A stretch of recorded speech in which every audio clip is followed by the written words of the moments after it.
C'est l'exposition incontournable en ce début d'année à Lausanne. Tous photographes, et c'est au musée de l'Élysée.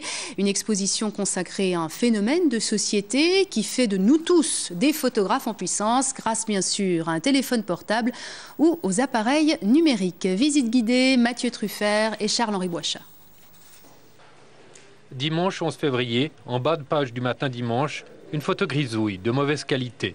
En réalité, une photo volée, prise par un amateur.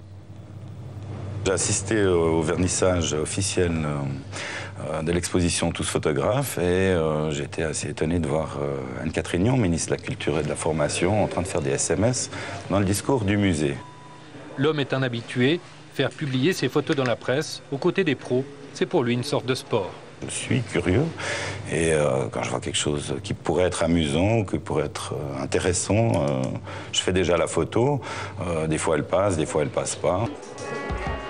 L'incursion des amateurs dans le monde des pros, l'exposition le montre, le phénomène est mondial et parfois troublant.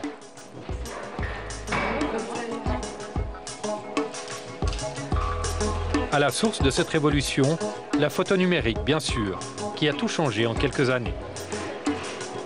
On prend les photographies différemment, on partage différemment, on stocke différemment. C'est un véritable moment charnier dans la photographie.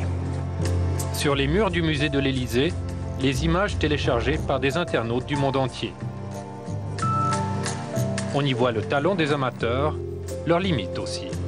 L'amateur, par définition presque, reste une sorte de papillon qui flotte d'un sujet à l'autre.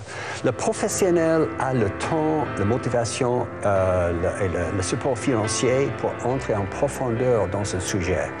Et ça ne va pas changer dans les prochains jours. Restent quelques expériences étonnantes et belles, comme celle du jeune New-Yorkais Noah Kalina. Depuis plus de 6 ans, il se photographie tous les jours.